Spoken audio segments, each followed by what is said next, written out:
Fight చేయాలి డబ్బు కోసం, ట్రై చేయకొద్దు. అదే బాలి సార్ చెప్తున్నారు.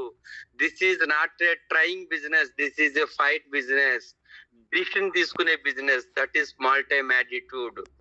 సమయాలోచన చిన్నదిగా వద్దు వద్దు. పొద్దున్న ఒక ఆయన చెప్తున్నాడు, మీటింగ్కి వెళ్ళని పంపితే నేను ట్రై చేస్తాను సార్ అంటున్నాడు. ట్రై చేస్తాడట. ట్రై చేస్తే డబ్బులు వస్తాయా? ఫైట్ చేస్తే వస్తాయి. ఎస్, చిరంజీవి మెగాస్టార్ అయ్యాడండి, ట్రై చేస్తే రాలా. ట్రైనింగ్కి వెళ్ళి ఎన్ని అడ్డంకులు వచ్చినా ఫైట్ చేస్తే మెగాస్టార్ అయ్యాడు. జగన్ సీఎం అయ్యాడు, ట్రై చేస్తే అవలా.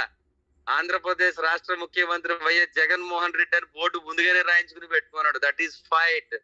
కేసీఆర్ తెలంగాణ రప్పించాడు, ట్రై చేస్తే రాలా, ఫైట్ చేశాడు. చనిపోటాకైనా రెడీ అనుకున్నాడు, ఫైట్ చేశాడు.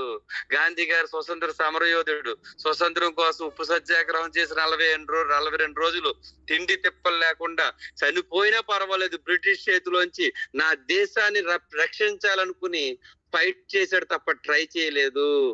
ఇలా చెప్పుకుంటూ పోతే ఎన్నో ఎన్నో ఎన్నెన్నో ఎన్నెన్నో ఎన్నెన్నో ఉన్నాయండి. ఎన్నెన్నో ఉన్నాయి. లక్ష్మీ పార్వతి చేతుల్లోకి మన తెలుగుదేశం పార్టీ వెళ్ళిపోతుంటే ట్రై చేయలేదు చంద్రబాబు నాయుడు గారు, ఫైట్ చేశాడు. ఫైట్ చేసి ఆ పక్కకి వెళ్లకుండా ఆపాడు. టుడే బతుకుందంటే కారణాలు ఎట్లాంటివే. ట్రై బిజినెస్ కాదు, ఫైట్ చేసే బిజినెస్. ఫైట్ చేయాలి. Note this point. Yes, that is small time attitude. చేసే గంట అయినా, ఫైనల్ గా చెప్తున్నానండి, 5 నిమిషాల క్యారెక్టర్ పెదరాయుడు సినిమాలో రజనీకాంత్ క్యారెక్టర్. అక్కడ ట్రై చేయలేదు, ఫైట్ చేశాడు 5 నిమిషాలు. బొమ్మ తెర మీద ఉన్నంత సేపు మనిషి దడలాడించాడు. గమనించండి పాపారాయుడుగా. That is fight. చేసే 5 నిమిషాలైనా సరే క్యారెక్టర్ న్యాయం చేశాడు. అంతేగాని ఒరే మోహన్ బాబు, ఒరే అంటే ఒరే అనుకుంటారులే వాళ్ళిద్దరు.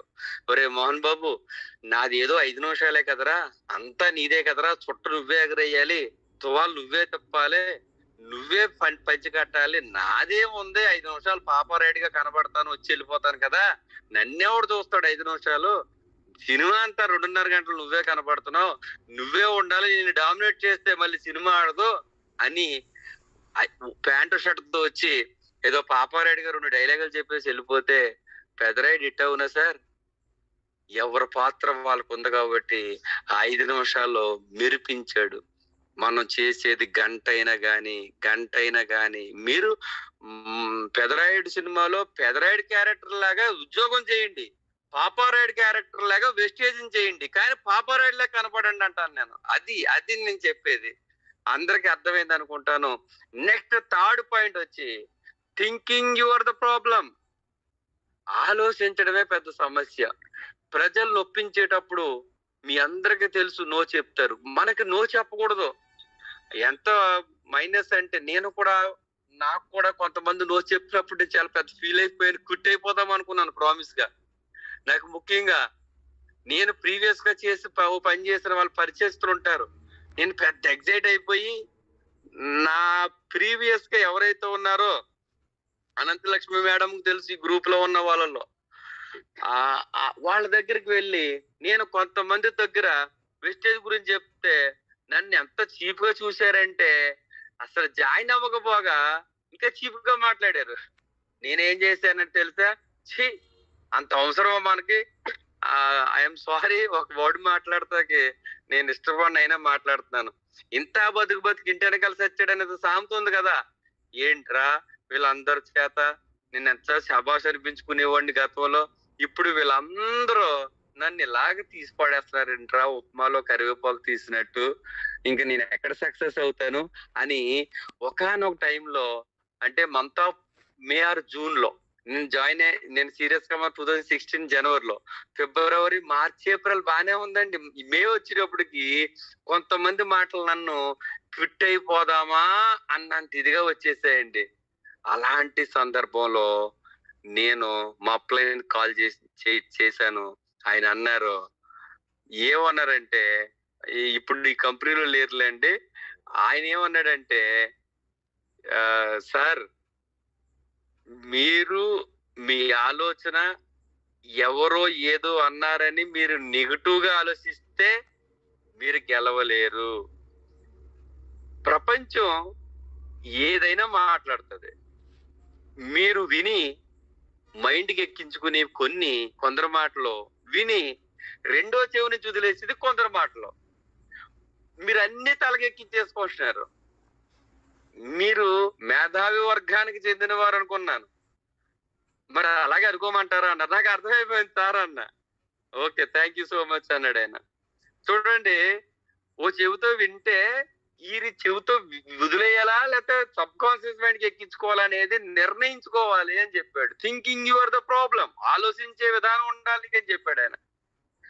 అప్పుడు అర్థమైంది నాకు. 90 చెప్తారు, బేసిక్ గా మనం దాన్ని మైండ్ లోకి తీసుకోకూడదు అని అర్థమైపోయింది. ఎస్, ఎందుకంటే వాళ్ళ నుంచి మనకి కసి పెరగాలి, పట్టుదల పెరగాలి, అంకిత భావం పెరగాలి. ఏదేమైనా సరే నువ్వు అన్న చోట గెలిచి తీరాలి, అందరికి కనపడాలి, ఎప్పటికైనా సరే వాళ్ళు వస్తారు అనే భావంతో మనకి ఎస్తన్న వాళ్ళతో ముందుకు పోవాలి. ఆ విధంగా ఆలోచించాలి తప్ప ఎవరో ఏదో అన్నారని, ఎవరో ఏదో చేస్తారని చూడకూడదు. అది తప్పే, ఇది తప్పే. ఎవరో ఏదో అన్నారంటే ముందుకు వెళ్ళాం, ఎవరో ఏదో చేస్తారంటే ముందుకు రాలే. ఈ రెండింటిని ఆలోచించడమే thinking you are the problem. ఇది ఎప్పుడూ కూడా ఆలోచించండి మై డియర్ ఫ్రెండ్స్. నెక్స్ట్ వచ్చేసి దీంట్లోనూ కూడా మంచి ఎగ్జాంపుల్ చెప్తాను.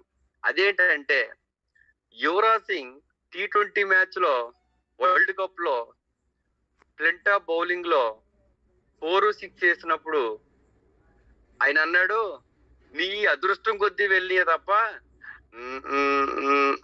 నా బంతులు కొట్టే అంత కెపాసిటీ నీకు లేదన్నాడు. ఇద్దరికి గొడవ జరిగింది. తర్వాత నెక్స్ట్ ఓవర్ 6 బంతులకు 6 సిక్స్లు కొట్టాడు. ఇప్పుడు ఫ్లింటాప్ కు బుద్ధి చెప్పాడా లేదా? ఎస్, మనం కూడా అలాగే ఉండాలి. ఆటగాడి యొక్క లక్షణం గెలుపోటములు దేవుడు నిర్ణయిస్తాడు. ఆట ఆడటమే మన లక్ష్యం, ఆటని ప్రదర్శించడమే మన లక్ష్యం. ఇప్పుడు నేను చెప్తున్నానండి, ఫ్లింటాపే గనక అలా రెచ్చగొట్టకపోతే 6 బంతులకి 6 రన్లు 6 బంతులకి 6 సిక్స్లు ఆ రోజు వెళ్ళవు. ఆ రోజే కాదండి, ఆ తర్వాత మళ్ళీ ఇంకెప్పుడు వేయలేదు. మళ్ళీ అదే యువరాజ్ సింగ్ చాలా మ్యాచ్ ఆడాడు, వేయలేదు.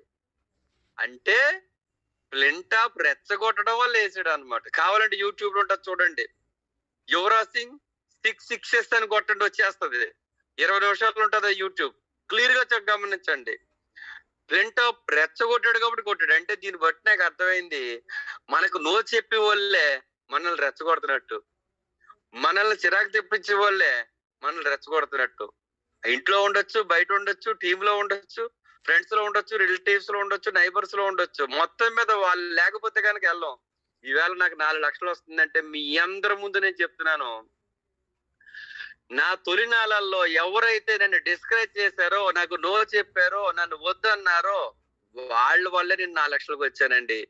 ఈ రోజు నా వెన్నంటూ ఉండి నాతో నడుస్తున్న వాళ్ళ వల్ల అయితే కాదు, మళ్ళీ చెప్తున్నాను, వాళ్ళ వల్లే. వాళ్ళు ఎక్కడున్నా నేను వాళ్ళకి శిరస్సు ఉంచి పాదాభివందనాలు తెలియజేస్తున్నానండి. ఎందుకంటే ఇందులో ఉండటానికి వాళ్లే కారణం. దీంట్లో ఒక పట్టుదలతో, ఒక అంకిత భావంతో పనిచేస్తున్నానంటే వాళ్లే కారణం. మీ అందరికీ తెలుసు, నన్ను ఇలాగ అంటారు అనుకుంటాం కదా ఎవరైనా. ఎస్, వాళ్ళ వల్లే. వాళ్ళు ఎక్కడున్నా బాగుండాలి, వాళ్ళు ఎక్కడున్నా దేవుడు ఆశీర్వాదం ఉండాలి, వాళ్ళే శిరస్సు వంచి పాదాభివందనాలు తెలియజేస్తున్నాను. ఈ స్థాయికి తీసుకొచ్చిన వాళ్ళని మనస్ఫూర్తిగా మీ అందరి ముందు తెలియజేస్తున్నాను వాళ్ళకి. ఎందుకంటే వాళ్ళు నాకే కాదండి, మీ అందరికీ ఉంటారండి. Thinking your the problem. ఆలోచించండి. తెలివి ఉపయోగించిన వాడు రాళ్ళు విసిరితే ఎవరైనా తిరిగి విసురుతాడు. తెలివిని ఉపయోగించేవాడు రాళ్ళు విసిరితే ఎవడైనా వీడి మీదకి, తెలివైన వాడు, తెలివిని ఉపయోగించేవాడు ఆ రాళ్లతో గోడను కడతాడు. ఏదో ఒక రోజున రాళ్లతో గోడ కట్టేశాక వాడు రాయి విసిరినా కూడా మనకు తెలియదు, విసురుతాడని కూడా తెలియదు, గోడ తగిలి కింద పడిపోతా పక్కన. అలాంటి పని చేస్తారు. మీరు తెలివిని, అందరికీ తెలివి ఉంది, ఉపయోగించే దాంట్లో ఉంటారా, ఉపయోగించని వాళ్ళల్లో ఉంటారా? మీరే ఆలోచించుకోండి. Thinking your the problem. ఆలోచించడమే పెద్ద సమస్య అయిపోకూడదు. నెక్స్ట్ వచ్చి టేకింగ్ రిజెక్షన్ పర్సనల్లీ. అంటే మనకు మనమే ఇంక ఈ డైరెక్ట్ సెల్లింగ్ లో సక్సెస్ కాలేమేమో అని క్విట్ అయిపోతా ఉంటాం, రిజెక్ట్ అయిపోతా ఉంటాం. ఇక అప్లైన్ కూడా చెప్పం. చాలా సున్నితంగా ఉంటది మన మనస్తత్వం. ఇంకా నాకు ఈ అవకాశం రాదేనేమో, నేను మాట్లాడలేకపోతున్నానేమో, నో ప్రాబ్లం. అందరూ అందరిలాగా మాట్లాడలేరు. సత్యబాబు గారి వెర్షన్ ఒకలాగా ఉంటుంది, సుధాకర్ సార్ వెర్షన్ ఒకలా ఉంటుంది, రమేష్ గారి వెర్షన్ ఒకలా ఉంటుంది, నా వెర్షన్ ఒకలా ఉంటుంది, ఈశ్వర్ గారి వెర్షన్ ఒకలా ఉంటుంది. నాలాగా అవ్వాలనుకోవటం తప్పు, నేను ఇంకొకరిలాగా అవ్వాలనుకోవటం తప్పు. ఎవరికి వారే ఒక ట్రెండ్ ఉంటుందండి. ఆ ట్రెండ్ సెట్ చేయడానికి ప్రయత్నించండి. సిస్టమ్ ను ఫాలో కండి, ఫాలో అవ్వండి. సిస్టమ్ ని ఫాలో అవ్వండి, ఫాలో కండి. నెక్స్ట్ అంటే ఫాలో అవ్వకండి కాదు, ఫాలో కండి అంటున్నాను. అంటే ఫాలో అవ్వండి, సిస్టమ్ ను ఫాలో అవ్వండి, ఒక ట్రెండ్ అంటూ సెట్ చేయండి. సిస్టమ్